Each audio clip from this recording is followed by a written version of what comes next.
मन मस्तिष्की पाठशालाच्या आजच्या भागात सगळ्यांचं स्वागत.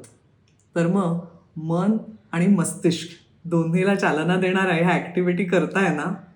चला तर मग आजच्या ॲक्टिव्हिटीकडे वळूया. आजची ॲक्टिव्हिटी पण शब्दांशी संबंधित. विरुद्धार्थी शब्द आपण सगळेच जण शाळेत शिकलोय.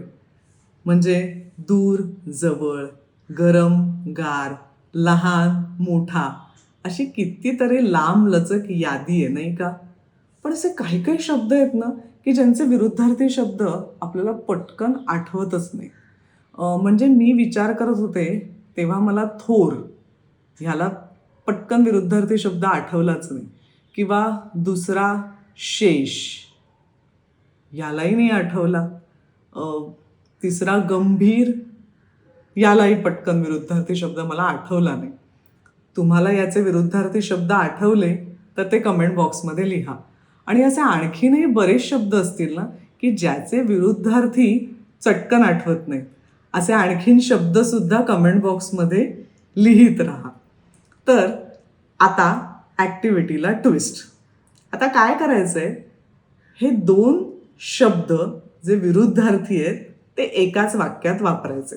मी प्रयत्न करून बघते. दिवस रात्र हे 2 विरुद्धार्थी शब्द, त्याचं एक वाक्य. तो दिवस रात्र कष्ट करत होता.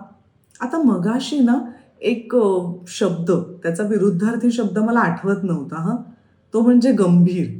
आता या गंभीरचा विरुद्धार्थी शब्द अवखळ असू शकेल का? कदाचित हो. आता त्याचं वाक्य करण्याचा प्रयत्न करते. तो जरी गंभीर दिसला तरी तो अवखळ आहे बरं का. असंच काहीसं. आता तुम्ही असेच काही विरुद्धार्थी शब्द आठवा आणि त्यांचा एकाच वाक्यामध्ये उपयोग करण्याचा प्रयत्न करा. तर कशी वाटली आजची ॲक्टिव्हिटी? अशाच एका ॲक्टिव्हिटीसह उद्या पुन्हा भेटणार आहोत. आनंदी राहा, निरोगी राहा. जर तुम्हाला मन मस्तिष्कला संपर्क करायचा असेल तर 8010744681 या क्रमांकावर तुम्ही संपर्क करू शकता.